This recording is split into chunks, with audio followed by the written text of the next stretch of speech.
We're underanalyzing, not overanalyzing.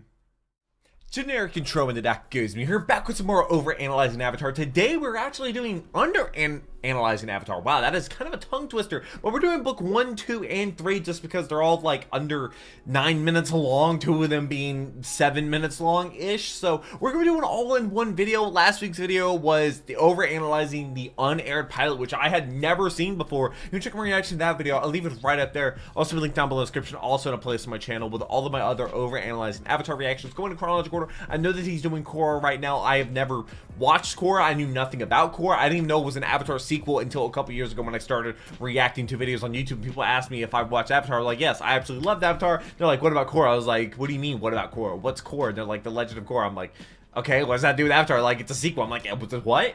But shout out to the patrons because they get the videos there early. 11% of my payroll channel could not do this if it wasn't for them. $3 a month gets you all my reaction videos there early, which this week, I'm going to be putting out some crazy content. Like, I don't know how many videos I'm going to upload this week. I'm going to upload 20, I want to say 23, 22, 23, 24 videos. I'm not really sure. I'm going to be uploading like 3 or 4 videos a day, which is going to be absolute insanity. I don't know why I do this to myself, but I do it all to make you smile, and hopefully I can make you smile just a tiny little bit, maybe make your day just a tiny little better. But I do read all your comments, and leave some down below. If anything's ever blurred, it's because of YouTube's copyright system. But let's go ahead and jump into book 1 of Underanalyzing Avatar.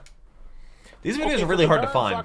If anything's ever blurred, YouTube's copyright system. Sokka doesn't like Aang enough, and Aang likes Katara way too much. The Avatar's here beam tells the way too much. Replaced villain Zuko that the Avatar is here. He's simultaneously pretty jazzed and pretty pissed about it. Anyway, Katara and Aang go penguin sledding and set off a 100-year-old booby trap that someone set up using some unknown eldritch reasoning. Zuko rocks up on the Southern Water Tribe and does a WWE entrance, and then promptly caves Sokka's skull in. Aang shows up after 2 seconds of being bandaged. This is more like a recap. Let's have a scrap. And then everyone gets scared, and Aang says, all right, let's not do that. Aang runs around on Zuko's ship a lot, and then falls off Zuko's ship a little. Does the thing with the all cool, and then jumps in the whip and gets the hell out of Dodge. He also messes up Zuko's whip for good measure. The gang head to the Southern Air Temple. Is this every episode? What is the script for this? Barbecued monks up there, but Aang says they were probably lightly singed at worst. Turns out there's no one anywhere, weirdly. In the meantime, Zuko's getting grilled by mutton chops, and he challenges him to a duel because he's being a dick. Zuko inexplicably wins this fight after he does an Eddie Gordo attack from Tekken 3. Meanwhile, at the temple, oh, that's not good. Never mind, it's fine mostly. It's still sad though. Anyway, back in the whip, Sokka's a sex. Is this really just a recap? Especially not the giant female sea serpent who overhears Sokka talking shit and tries to eat his friend as revenge. The gang gets jumped by a swarm of warrior ladies that teach Sokka not to be a dick to women. And now Sokka is no longer a dick to women. Also, oh yeah, Zuko attacks and burns their village down, but it's okay because Aang attempts to murder him, and I'm pretty sure he does. Next stop is where through a series of wacky events that some may even call a terrorist attack, they're arrested. And Aang is given 3 challenges to complete or else his friends just fucking die. Aang completes the challenges and finds out that the king who issued the challenges is actually the weird kid from elementary school who spent all of recess stomping on ants every day. Aang figures that that's pretty fine. Next, pretty accurate. Haru, a boy who really likes throwing rocks but can't because the invading military force has banned throwing rocks. Haru immediately gets arrested for throwing rocks. Katara also gets arrested for throwing rocks. They all escape prison by throwing rocks. Then some old dude walks up to the gang like a day later and he's like, hey, have you guys ever seen that movie Cloverfield? And everyone in the gang says no. So the old guy just says, oh,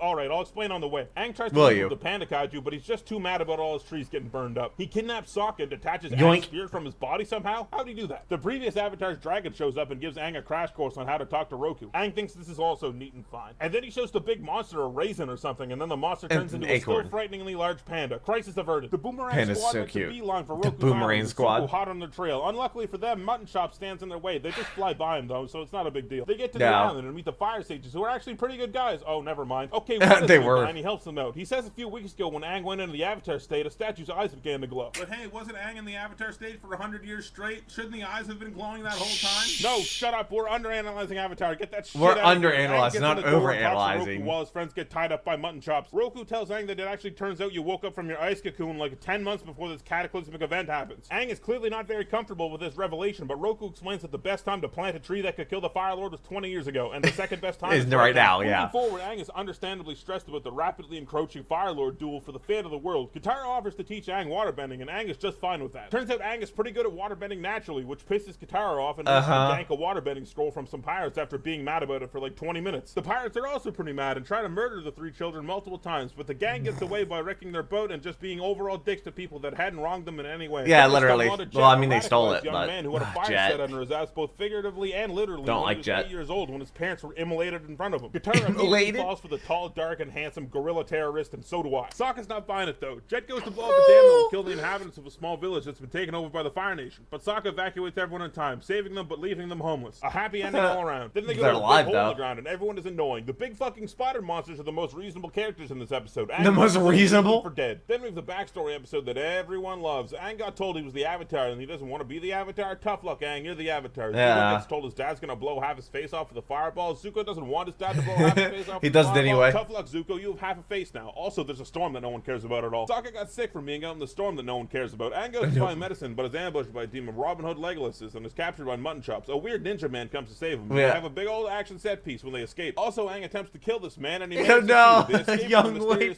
Was it Young Wei Fu? Is that his name? Chops doesn't want, even though it'd be totally fine if it happened. If they almost get away, but the masked man gets drop shotted by an intervention. Hey, it turns out it's Zuko, and he would have gotten away with it too if it weren't for that meddling Mutton Chops and his archers. Then the showrunners realized they were getting way too serious for a kid's show, so we have an episode about fortune telling and romances. Aang's in love with Katara, Meng's in love with Aang, and Katara's in love with fortune telling. Meanwhile, Sokka kicks 2 rocks and is attacked by 1 duck. Then a mountain explodes. Aang does a big move and the day is saved. Then Katara is macrocosmically gaslit into thinking of Aang as a potential romantic partner by her brother saying a few of the same words that the fortune teller lady did. Later, they run into an old fishing buddy of their dad. Zuko runs into a new friend that his uncle really wants to get to know. Aang commits mail fraud and everyone is understandably pretty not stoked on him for it. It's okay though, he comes back and saves the day, and we even get to have a Pokemon battle. Then for some reason the kids think it's a good idea to go to an event that's literally named Firefest. Sokka's not really about it, but whoever cares what Sokka thinks. We learn the crucial fact that no one can surprise the Fire Lord, and then we get bailed out by some dude who has a chimpanzee skull. Aang tries to come up on Zhang with some energy, but Zhang quickly nullifies it. Aang then burns Katara. Zhang makes no sense ever. Aang totally on purpose. Dick move, Sokka, what the hell? Mutton Chop shows up and then he burns all of his own boats on some Hernan Cortez kind of shit, except when Cortez did it, I'm pretty sure it was on purpose. Also, Zhang David blames the hell out of there. Now they go to another air temple. Turns out people here are alive at least, but they're destroying Aang's cultural home. Aang certainly wishes he just found corpses up here instead of these assholes. The air temple gets attacked and Sokka defeats the Fire Nation and kills a whole bunch of people. Each one of them to death with a hardback cover of the Geneva Convention. Then, whoa, hey, they're at the North Pole. That was a mission, by the way. I never mentioned that. Anyway, they find a waterbending teacher, but it turns out he's an antiquated dinosaur person who doesn't think women should vote. Katara votes against that idea, and Papu finds votes against it. Katara then attempts to slap the hell out of him, but in return gets the hell slapped out of her. Papu likes her necklace, though, so he decides to train her. Then, whoa, hey, the Fire Nation's at the North Pole. That's their mission now, by the way. Never mentioned that. Says that it's his plan to both destroy the Water Tribe and capture Aang, but it turns out that he just has a personal vendetta against the fish. Aang goes to the Spirit World and meets a Dark Souls boss and is informed of Jazz vendetta against the fish. Aang sets out to save the fish. Iroh shows up too when he hears the fish is in trouble, and he's like, ah! The fish dies. Mutton Chops kills the fish. The other fish is like, ah! Then he does a weird fusion with Aang in the Avatar state, and they're both like, ah! The big fish monster makes quick work of both the entire Fire Nation fleet and Mutton Chops. That's not the entire thinks that was a pretty crazy Wednesday night. Also, some lady became the moon or something. I don't know. I missed that part. Watch my other Avatar videos. Yeah, and now we have book 2.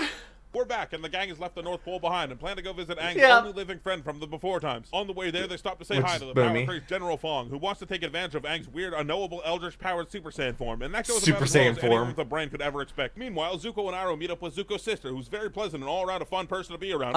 She's great. She's a fucking psycho. They can shoot weather out of her hands instead of fire. Then we meet up with a bunch of hippies of questionable morals and sobriety that somehow swindle the group and go to a second location with them, and that second location is a big fuck-off unlit God, this is like a Maxer video. They all get separated, and Aang completely blows a shot to kiss the girl he likes after a romantic movie got her mind going. Sokka and his merry band of screw-ups tame some gigantic rodents with the power of song and kick their way out of the cursed hole. We finally get to Amashu, and those dickhead fire guys took it over. Man, they always do that shit. They stage a fake plague to free the citizens, and it somehow works, surprisingly. Boomy says that his own imprisonment and annexation of his city is fine. It's all according to plan. He definitely has it under control. Please do not ask any further questions. Please tell all my people I hope they have fun being homeless refugees now. He recaptures himself in the glorious name of Ozai and rejoins his captors with an honest-to-God smile on his face. Now we crash land in some spooky swamp, separated from the animal that enables them to do literally the entire show. They all wander around aimlessly as a group before taking some time off to wander around aimlessly individually. They all meet back up and fight a big giant plant monster that actually turns out to be another fucking hippie. What the hell? This hippie takes them to yet another second location and downloads a GPS app into Aang's brain that he only does one time. Now we're in a town that imprisons Aang for a murder he definitely did actually do in a past life. Aang's weirdly fine with it, but Katara and Sokka aren't, so they build a case in Aang's favor that blows up in their face entirely because Aang deleted half his brain apparently trying to get that GPS app uninstalled. Now he can't speak properly. Ang's past life shows up and says, no, I definitely did actually do that, so the execution is on. Then some Fire Nation clowns show up and Ang decides to kill some of them to pay for his own execution. Some morbid life-for-life deal. Suddenly the gang realizes that they still need an earthbending teacher, so they look really hard for one. Actually, I'm lying. Some dude literally walks up to them and gives them a flyer. They weren't looking at all. Ang tries to hang out with the cool kids after class, but gets laughed at. But Katara bullies them even worst harder. Haircut ever. Out to be about even. We meet Toph, a handy-capable little spitfire brat who doesn't take shit from anyone except her mom and dad. Toph names 7 grown men in anger, which makes her figure she could probably bend her dad in half the wrong way if she felt like it. So peace out, mom and dad. I'm a milk carton kid now. Zuko decides to leave his ultra-loving, ultra-homey uncle for a while to go do some Clint Eastwood sad boy shit. He meets a family that is somehow a metaphor for his own broken as fuck family, but is still also the family that he's always wanted. Some real asshole army guys nap the kid, and Zuko is forced to step in and introduce them to the back of his hand. One guy gives him a pretty good run though, so he's forced to reveal he's actually the artist formerly known as the Prince of the Fire Nation. Back with the gang now, and Zuko's sister is hot on their trail after losing them in Oman. And a train. They figured out how they're following them so well until Toph figures out it's the one other element that's been set up in this episode. Genius. Ang gets mad at Toph for thinking the writers are lazy and actually argues that that's good writing, and they can't agree to disagree, so Toph leaves. Ang decides to fight Zuko's sister in an all-out one-on-one duel. Okay, no, never mind. One-on-one-on-one duel. No, wait, 3-on-1 duel. Okay, no, wait, hold on. 4-on-1 duel. Why is everybody here? 6-on-1 duel. Zuko's sister manages to win somehow because seemingly everyone fell asleep and let Iroh get shot. The gang leaves Iroh to die brutally what is the point after not explaining succinctly Katara has magical healing hands. Next up, it's training day. Well, Zuko told him Ang to leave. lightning and lightning accessories for Zuko. Ang doesn't get the mindset of earthbending, and Zuko doesn't get the mindset of generating lightning. I'm starting to think there might be some parallels between these two. Yeah, if only they're until he finally snaps an earthbend just so she'll shut up. Zuko learns how to catch lightning and throw it back, which happens very rarely in nature, so he's pretty psyched about it. He goes to fight a cloud, but he gets ignored. Then they run into a mysterious scholar that talks them into joining him at a second location. These kids do not have good habits. They find a big underground library and hope to find fucked up shit Ozai did online in 2007, but run into the librarian, who's actually a 20-foot tall predatory bird. He's pretty chill, all things considered, but he gets pretty mad after Sokka misuses the space room to figure out when the universe is going to line up to literally turn off firebending. Toph is chilling outside, but then some sandbenders show up and boost their ride right out from under her. Toph talks a lot of shit for someone that's currently 0 for 1 on not letting the situation devolve into being stranded in the desert. So we're stranded in the desert. The gang is a toxic mixture of heat-stricken, actually blind now, cataclysmically dejected, and just inner fucking planetary. While the gang cooks alive, Iroh meets up with his college tripping balls. Who actually grew up to have mad connections, so they rummage up a couple of tickets to Boston Safe for them. The fearsome force of men locate the guys that ganked Appa, and Aang understandably wants to wear their skin, but Katara chills him out in record time. Now the gang has to trek across a geological wonder because their flying cow got stolen, and they bring an expecting family along just to keep things interesting. Iroh and Zuko opt for a peaceful ferry ride, but run into Jet, the handsome young terrorist from last season, who's decided he's turned over a new leaf. The gang run into a big snake that lives in the water and immediately slam it into a rock and kill it, but channel its life force into the newborn baby that they named Snake Child. Then it's hope, but okay. But the Fire Nation has created a mechanical marvel, a scientific breakthrough of staggering proportions and power, an unstoppable machine of war and destruction that will surely be the thing that finally breaks through the walls of, oh wait, no, never mind, it's broken, a bunch of kids broke it. Now safely within the walls of Boston Safe, we quickly discovered that the government is extremely corrupt and self-concerned. That doesn't seem right, so unrealistic. They poke around town for a while. Not true at all.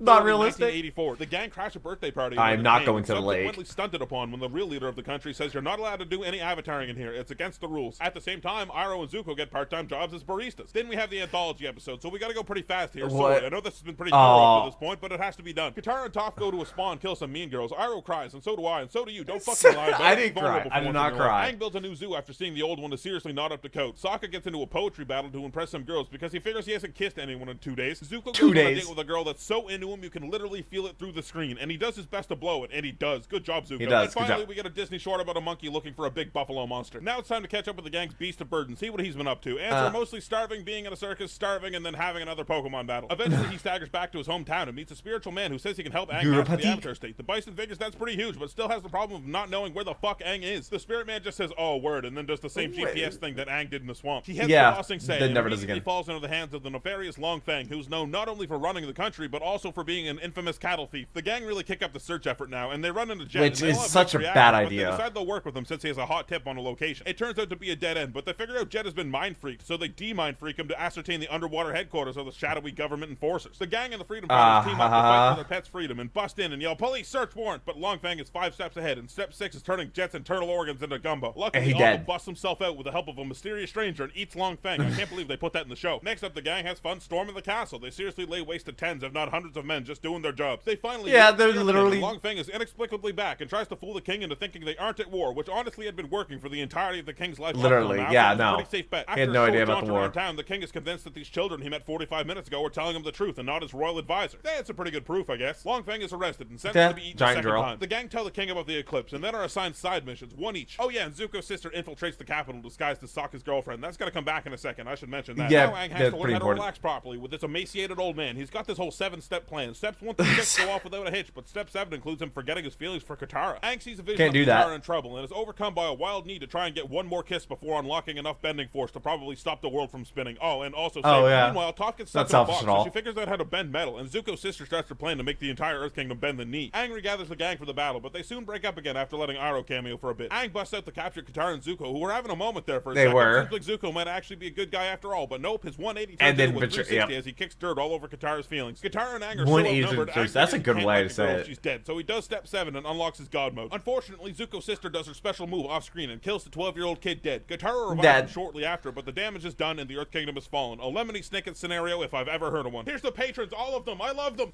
That's a lot. Okay, now I guess we're gonna do book 3.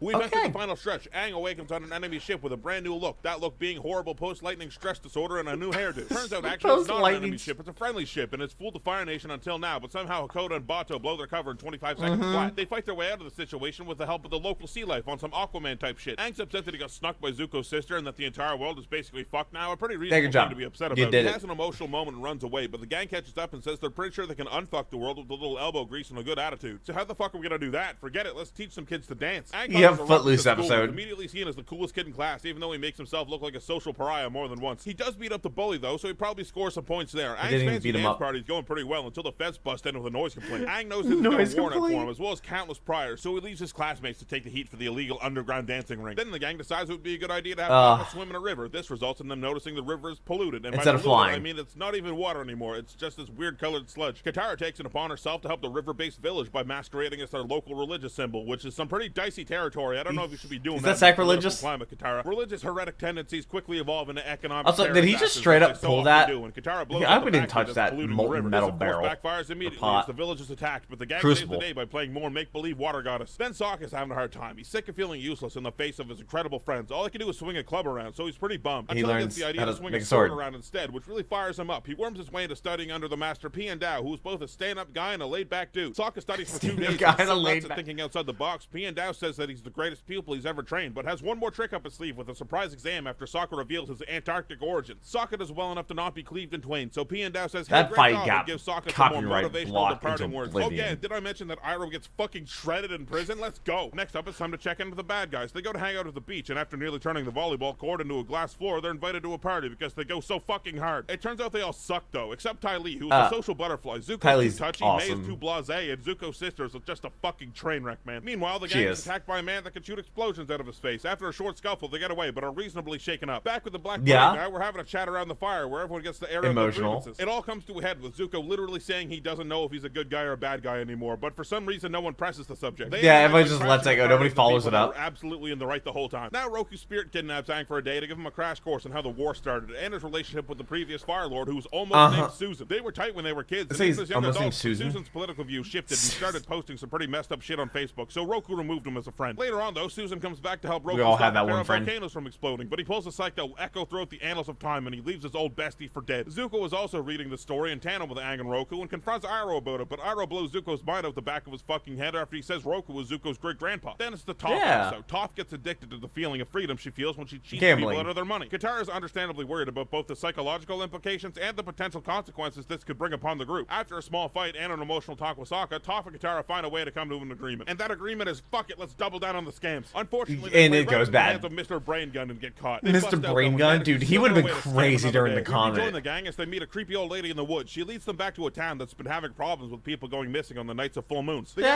is all the time. He didn't mention the full moon. So they try to figure out what's going on. Meanwhile, Katara hangs out with Hama, who it actually turns out is from their hometown and is an ex-war prisoner, but above all else, it's a pretty nasty waterbender. Hama leads Katara into the woods during a full moon, and it turns out that both plot lines are tied together, and it's Hama who's stealing people during the full moons. Incredible. Hama figured out people bending years ago and wants Katara to do it too, so much so that she bends Sokka to kill Aang, so Katara is forced to people bend Hama. Damn, that was fucked up. Then there's an episode where Aang can't sleep because he's stressed out about fighting the completely helpless and depowered Fire Lord that he could easily immobilize instantly, capture, and win the war. His dreams get increasingly crazy, but the gang says they reckon he can do it no problem, so Aang chills out and gets some rest. It's invasion day. We're going to war. First, though, Aang kisses Katara because he figures he can't kiss a girl if he's dead. The gang and the rat has a point. He can't. Up with the Fire Nation with a good plan and a bad attitude. At the same time, seems like Zuko's gearing up to do something important, but it's not clear what yet. Hakoda Nobody gets injured during the battle, so Sokka takes the de facto role as head motherfucker what's in charge. Aang struts into the throne room, ready to collect some Fire Lord ash and politely hand it back to him, but he's nowhere to be found. Aang relays this info to the squad, and they figure they can find him with a bit of effort, so they go through a bunch of video game levels, only to find Ozai isn't the end boss. It's Zuko's sister. What the fuck? We've been had. Zuko's sister and her earthbending cronies give him a pretty good run, and by run, I mean it was all a time-wasting tactic to stall at the eclipse. While this is happening, Zuko's having a heart-to-heart with Dad. Ozai's pretty heartless, though, so it's a one-sided conversation. Zuko has just now realized that it's wildly messed up that his dad tried to blow half his face off, so he says, I'm over this whole Fire Nation thing. I'm on Team Avatar now. Ozai doesn't take this well and immediately tries to kill Zuko, but Zuko catches it and throws it back. Knew that shit would come in handy. Back with the gang, but he could escape, but the enemy blows up their getaway car. Shit. All the child soldiers escape on Appa, but the adult soldiers stay and hold the gang the ones that are actually worth something. Their wounds and lament their new situation oh god, the boiling rocks is next. Again, meaning Aang needs a firebending teacher. It's gonna be impossible to find one of those. Suddenly a firebending teacher arrives at Zuko. Here. Great timing. The gang understandably tells him to go to hell, considering his past actions. Zuko makes a pretty good 35th impression, though, as he distracts Bomberman for like 10 seconds before he blows himself up. The gang says, alright, that probably makes up for all the messed up stuff you did. You're in the group now, except Katara. She's pissed. So Aang's gonna learn firebending, and Zuko's pretty keen to teach him, but now Zuko can't firebend either, so we're back to square one, and everyone's pretty miffed. He's Zuko less gets angry. The idea to go learn from a dead civilization, I guess like from rock carvings or something. Turns out the dead civilization is alive, and they're turbo pissed that Zuko's great-granddad killed all the dragons, and Aang let him do it. So they make them stand in front of the last two dragons to see what they think about it. Aang and Zuko do an honestly didn't kill the last dragons with them. So the big lizards figure they're alright, I guess, so they unlock their firebending third eye, and now they're more nuts at firebending than ever. Next, Sokka's back on a sad boy shit. He feels bad about letting his dad get captured. He ascertains his possible location from Zuko and tries to sneak off, but Zuko insists on coming along. So now we're on a buddy-buddy prison break mission. They somehow get into the prison, still not clear on that, but quickly find Hakoda isn't there. But Suki is. That's also good. They get her up and I don't know why they came in different orders. But over here, the fact that some war prisoners are inbound. Sokka second guesses the plan of the chance that his dad could show up, so they decide to stay, and the gamble pays off as Hakoda does arrive. Now we've got to come up with a whole new plan, and that's kidnap the warden so no one can kill us without killing him too. Everyone agrees that's pretty smart. They barge their way onto the gondola, but Zuko's sister and her team are here too, pissed that Zuko cinematically betrayed them at the moment of truth. It's looking pretty Sokka could have just straight up won. May up and betrays Zuko's sister cinematically at the moment of truth and enables their getaway. Zuko's sister consigns May to death by lightning, but then Ty Lee cinematically betrays her at the moment of truth. Next, Zuko's sister totally ruins their new pad, so it's back to camping and back to Katara being mad at the Fire Nation in general for killing her mom. She's also mad at Zuko for cinematically betraying her at the moment of truth. So Zuko says, okay, I can't fix one of those things, but I might be able to help with the other. They the person that killed her mom. Blood. After nearly killing the wrong guy by people bending him into chunks, they find the real killer. Katara can't bring herself to do it though, and is simultaneously relieved and disappointed in herself. Then the gang goes to a play about themselves that recaps the entire show very quickly, but that's what I'm doing, so I'm gonna go super fast for this episode. They all hate to play because it makes them look like idiots and it points at their flaws. Loved it. Says they're all gonna burn to death too. Susan's comet is right around the corner. Susan's comet. The gang decided they're gonna fight Ozai at a later date. Zuko says, no, we can't do that because Dad's gonna burn down the planet. The whole gang is like, man, what the fuck? But why'd you tell us that? Because he doesn't want to kill anyone. He's a nice little boy, pure as the driven snow. He gets entranced by an island that wasn't there a second ago and wakes up in the middle of the ocean. And the gang is the line turtles are kind of the reason the gang can't find Aang, Avatars so exist, isn't it? And her big monster thing to go find Iroh, but halfway there they're cut off by the Order of the White Lotus, who's comprised of all the old people we met in the show. They bring the gang to Iroh. He and Zuko emotionally reunite after Iroh reveals that best scene in anything ever. The moment of truth. While that's happening, Aang is being counseled by his past lives, and they all say he doesn't have to kill Ozai, but the vibe is definitely leaning towards it. Then Aang meets a turtle that gives him nondescript magical powers. Meanwhile, Zuko's sister is going fucking insane. It's fight night. Azula versus Azula's brother, Aang versus Ozai, and Sokka versus a bunch of blimps. Zuko seems to have a sister on the back foot for the first time, but she pulls some shady shit and tries to kill Katara. Zuko blocks it and takes it pretty much head on, and all is looking. He does direct it now. The airship slice is going surprisingly well. Look at that fucking really line good. It takes. But Zuko gets separated from them, and suddenly all is looking grim. The other battle, Aang versus Ozai. Aang is constantly on the run. So he couldn't good. buy a hit to get in. He gets trapped in a rock, and all is looking grim. Now suddenly it's Katara versus Crazy Legs over here. Zuko Crazy Legs. The upper hand, but it's thoroughly defeated when Katara freezes them both and ties her up. Too easy for guys like her, honestly. Sokka, on the other hand, is dead to rights. He's dead as hell, but Suki comes back and saves the day right out from under them. Finally, Aang hits his back right where Zuko's sister blasted him, which unlocks his chakra and unlocks a big fucking problem for Ozai. Aang chases the Fire Lord down like a dog, and announced he's gonna turn Ozai into something that might vaguely resemble a human body afterwards, but stops short, unable to do it. He decides to use the nondescript turtle powers, which have recently gotten a description update, and it reads, you can steal people's bending, Lamau. He chooses who bends. He does that and the world is saved. Zuko is crowned the Fire Lord the next day and promises to fix the mistakes of his forefathers. We rejoin the gang for the final time, I hope he does. Iroh's tea shop. Everyone's happy and the war's over. Katara and Aang kiss and the show ends. Iroh not being... I still love all of them.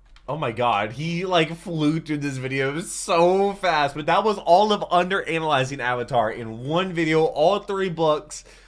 300,000 views per video was kind of crazy, but I know he's doing Korra right now. I still don't know if I'm going to do Korra or not, just because I have never seen Korra. I don't know if I'm going to be able to react to it because of how YouTube is with the reactions and how this series has been. Because I'm sure there's probably some parts of this that need to be blurred. If like the past couple ones were absolutely crazy. Unaired Pilot was fine, but like the finale, oh my god, had so many copyright issues. Those videos were actually like, one of the videos was like 4 days late because I was literally fighting copyright for I think 6 days. I don't know. I didn't go up till like Sunday, and I tried to get the video uploaded on Tuesday. So it was a lot of work, and it's very annoying. But under analyzing Avatar, for some reason, these videos just straight up do not pop up when you search under analyzing Avatar. I think YouTube's just like, oh, don't you mean over analyzing Avatar? But thank you to people that pointed these out to me. I look forward to reading your comments. I hope you have a wonderful rest of the day. I hope I made it 10 a little better. Shout out to patrons. Hope that you're subscribed for whatever comes next. But until next video, take care and cue the music.